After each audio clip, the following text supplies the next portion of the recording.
امریکی ایوان نمائندگان کے 80% سے زائد اراکین، جن میں ریپبلکنز اور ڈیموکریٹس دونوں شامل ہیں، نے ایک قرارداد کے ذریعے حکومت پاکستان سے مطالبہ کیا ہے کہ وہ عام انتخابات 2024 میں ہونے والی بے ضابطگیوں کی تحقیقات کرے اور لوگوں کو جمہوری عمل میں شرکت سے نہ روکے۔ سوال یہ ہے کہ ایوان نمائندگان کے 368 ممبران نے اس قرارداد کی حمایت کیوں کی؟ کیا اس کے لیے پی ٹی آئی نے کسی لابنگ فرم کی خدمات حاصل کی تھیں؟ کیا یہ کوئی سازش ہے یا یہ امریکہ میں پاکستانی سفارت خانے کی ناکامی ہے؟ اور کیا اس کے پیچھے پاکستان اور چین کی بڑھتی قربتیں ہیں جس نے امریکہ کو پریشان کر دیا ہے؟ ابھی میں بیان بھی سن رہا تھا حنیف عباسی صاحب کا، جو مسلم لیگ کے ہیں راولپنڈی سے، میرے شہر سے، تو وہ بھی انہوں نے یہی کہا کہ یہ تو ساری سازش ہے۔ انہوں نے 2 افراد کے نام بھی لیے، سجاد برقی اور شہباز گل کا، کہ ان کا کیا جا رہا ہے اور انہوں نے اتنے لوگوں کو لائن اپ کر لیا۔ اس میں آپ یہ سمجھ لیں کہ کسی بھی پاکستانی، کوئی پاکستانی یہاں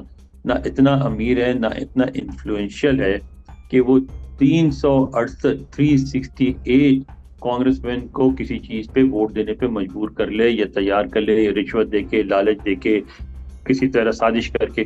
کوئی ایسا نہیں ہے، ٹھیک ہے؟ یعنی یہ ٹوٹل کانس کی ٹوٹل اسٹرینتھ کا 83% بنتے تھے، اور تقریباً جو لوگ موجود تھے ان کا 90+% لوگوں نے ووٹ دیا۔ ایسا نہیں ہوتا۔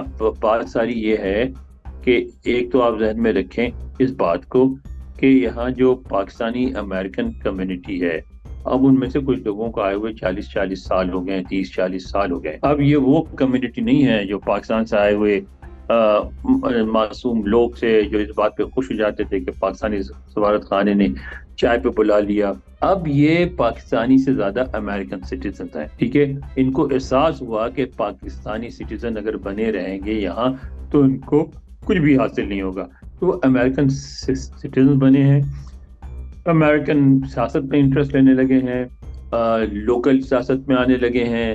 اکثر کانگریس مین وغیرہ جو ہیں ان کے لیے لابنگ کرتے ہیں، فنڈ ریزنگ کرتے ہیں، اور اس لیے وہ ان کا جو ہے انفلوئنس جو ہے، اثر و رسوخ ہے امریکی سیاست میں، وہ بڑھ رہا ہے۔ کہ اگر آپ اس کو کانسپریسی کے بجائے لارجر کانٹیکسٹ میں دیکھیں تو اس وقت پاکستان امریکہ میں کوئی بہت پاپولر ملک نہیں ہے۔ پاکستان ایک اہم الائی ضرور سمجھا جاتا ہے، اتحادی سمجھا جاتا ہے، یہ بھی سمجھا جاتا ہے کہ پاکستان ایک ایسے خطے میں ہے جہاں اس کی ایک اپنی امپورٹنس ہے، اور اس لیے پاکستان سے تعلقات اچھے رکھنے چاہیے، لیکن پاکستان کوئی پاپولر ملک نہیں ہے امریکہ میں۔ اور عام امریکی یا امریکی جو لا میکرز ہیں وہ کوئی پاکستان کو ایک اب اتحادی کے طور پہ نہیں دیکھتے، گرچہ وہ اتحادی رکھنا چاہتے ہیں جو سیاسی اور بین الاقوامی مجبوریوں کی وجہ سے۔ پھر ایک ہمارے خطے میں خود ایک ڈیولپمنٹ ہوئی ہے، وہ یہ ہوئی ہے کہ دوبارہ ہمارے چین کے ساتھ تعلقات استوار ہو رہے ہیں، ٹھیک ہے؟ اور دیکھا آپ نے وزیر اعظم گئے اور اس میں ایک سمجھ لیں ایک انڈرسٹینڈنگ ہوئی کہ چینی کارخانے جو کمپنیاں ہیں وہ اپنے کارخانے یہاں کھولیں گی اور وہ یہاں چیزیں مینوفیکچر کریں گی، اور اس کے بدلے اگر پاکستان کو ان کو کوئی زیادہ کچھ کرنے کی ضرورت نہیں ہے، صرف پاکستان کو تھوڑا سا منافع دے دیں، کچھ پاکستانی کو ملازمت دے دیں تو وہ یہاں آ سکتی ہیں۔ اب ہم ایسا کیوں کر رہے ہیں؟ اتنے کم شرائط پہ کیوں آفر کر رہے ہیں؟ اس لیے کر رہے ہیں کہ ہمارے یہاں کہیں سے بھی انویسٹمنٹ نہیں آتی، کوئی کرنے کو تیار نہیں ہے، اور نہیں آتی تو اب اس کی صورت جو آپ کو دیکھا پچھلے دنوں اسلام آباد میں ایک کانفرنس ہوئی تھی جس میں چائنا سے جو ہیں انویسٹمنٹ کے منسٹر بھی آئے تھے، جس میں انہوں نے یہ کہا تھا کہ آپ ملک میں سیکیورٹی اور سیاسی استحکام لائیں، اس کے بغیر انویسٹمنٹ نہیں آئے گی۔ چائنیز انویسٹر بھی آنے کو تیار نہیں ہے۔ لگتا ہے حکومت اب بھی گرچہ آج وزیر اعظم نے پارلیمنٹ میں آفر دہرائی، لیکن وہ جس طرح سے آفر کی گئی ہے اسے یہ لگتا ہے کہ حکومت اس معاملے میں سیریس نہیں ہے۔ حکومت اب بھی پی ٹی آئی والوں کو جیل میں رکھنا چاہتی ہے، اب بھی وہی سلسلہ چلانا چاہتی ہے، اور چونکہ حکومت سیریس نہیں ہے تو اس لیے استحکام نہیں آ رہا ہے، اور استحکام نہیں آ رہا ہے پھر سیکیورٹی بھی نہیں ہو رہی ہے، بلکہ جو آپ نے آپریشن عزم استحکام لانچ کیا تھا سیکیورٹی کے لیے، اس کا دیکھیں کیا ریئیکشن ہوا، اتنا شدید ریئیکشن ہوا کہ آپ کو وضاحت کرنی پڑی۔ تو یہ جو ساری صورتحال ہے اس کی وجہ سے اب مجبور ہو کے انویسٹمنٹ کے لیے چائنا کو کیا کسی کو بھی کسی بھی شرائط پہ آپ ماننے کو تیار ہے۔ اس کا لیکن امپیکٹ کیا بنے گا؟ امریکہ کی نظر میں چین جو ہے وہ امریکہ کا دشمن نمبر 1 ہے. وہ کہتے ہیں وہ پینٹاگون میں جائے, ان کے ویب سائٹ پہ لکھا ہوتا ہے, اسٹیٹ ڈپارٹمنٹ جائے ان کے ویب سائٹ پہ لکھا ہوتا ہے, ہر بریفنگ میں ہر جگہ بات کی جاتی ہے. اور یہاں یہ بات کی جاتی ہے چائنا کے, وہاں یہ بھی بات کی جاتی ہے جب بھی ان سے سوال کیا جاتا ہے کسی بھی ملک کے بارے میں کہ فلاں ملک نے چائنا سے یہ سمجھوتا کیا ہے, بلٹ اینڈ روڈ پالیسی ہے, یا کسی کی بھی تحت انویسٹمنٹ کے لیے کیا ہے, یا چائنیز کمپنیوں کو بلا رہے ہیں, تو ہمیشہ امریکی وارن کرتے ہیں کہ ایسا آپ نہ کریں, آپ کے لیے نقصان دہ ہوگا. یعنی امریکہ اس بات کو بہت اچھی طرح واضح کر چکا ہے کہ وہ اپنے اتحادیوں سے توقع کرتا ہے کہ وہ اپنے تعلقات جو ہے چائنا سے نہیں بڑھائیں گے. تو جب بھی آپ چائنا سے تعلقات کو ڈیپر کرنے کی کوشش کریں گے تو کوئی نہ کوئی ری ایکشن بھی آئے گا واشنگٹن سے. تو میں یہ نہیں کہہ رہا ہوں کہ مین فیکٹر ہے, ایک فیکٹر یہ بھی ہے, ایک فیکٹر پی ٹی آئی کی لابنگ ہے, ایک فیکٹر جو ہے وہ یہ ہے کہ بہرحال امریکی کانگریس میں لا میکرز کی, سینٹ میں بھی اور اس میں بھی ایک بہت بڑی تعداد جو ہے وہ ہیومن رائٹس ایشوز, سیاسی آزادی, جمہوریت, ان میں انٹرسٹ لیتی ہے.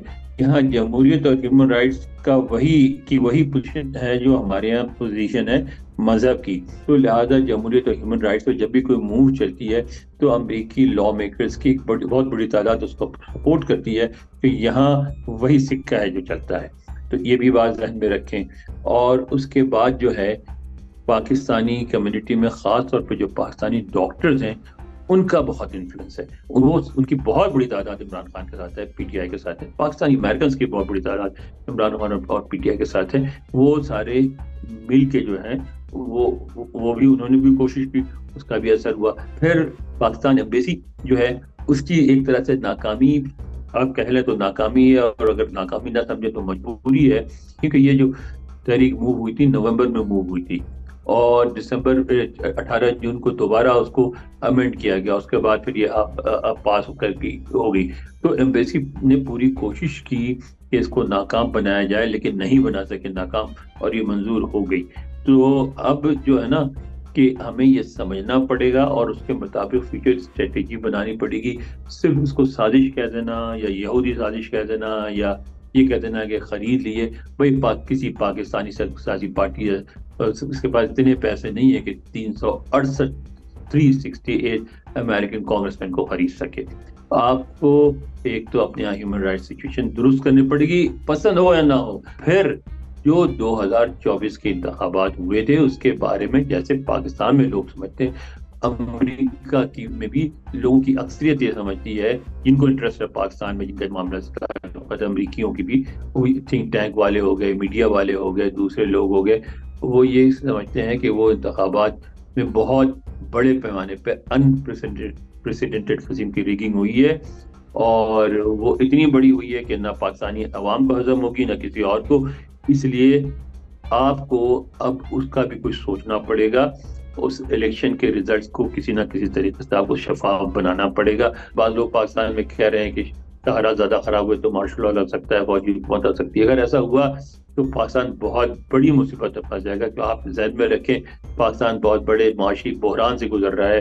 آپ کو آئی ایم ایف کی مہر تصدیق چاہیے ہر چیز کے لیے, آپ کو بین الاقوامی امداد چاہیے بار بار پہ, آپ کو پیسے, آپ کو ہر سال جو آپ پیسے لیتے ہیں وہ سارے قرض دینے میں ادا کرتے ہیں, آپ کے پاس تو کچھ پیسے بچتے نہیں ہیں نہ انویسٹمنٹ کے لیے نہ کسی اور کام کے لیے. تو ایسے حالات میں آپ اس طرح کے ایڈونچر نہیں کر سکتے. آپ کو بتدریج اپنے یہاں سیاسی استحکام لانے پہ کام کرنا پڑے گا, سیکیورٹی کے لیے کام کرنا پڑے گا. سازشوں کے الزام سے کچھ حاصل نہیں ہوگا. پاکستان میں مرکز میں مسلم لیگ نواز کی سربراہی میں ایک اتحادی حکومت قائم ہے جس کی لیجیٹیمیسی کے اوپر ملک کے اندر اور باہر سوالات اٹھائے جا رہے ہیں. ایسے میں یہ امریکی ایوان نمائندگان کی قرارداد کیا ایک کمزور حکومت کے لیے عالمی سطح پر مزید مشکلات پیدا کر سکتی ہے؟ پاکستان میں آپ رہتے ہیں, آپ بہتر جانتے ہوں گے کہ پاکستان کے عوام اس حکومت کی لیجیٹیمیسی کو سپورٹ کرتے ہیں یا نہیں, اس کا مجھے علم نہیں.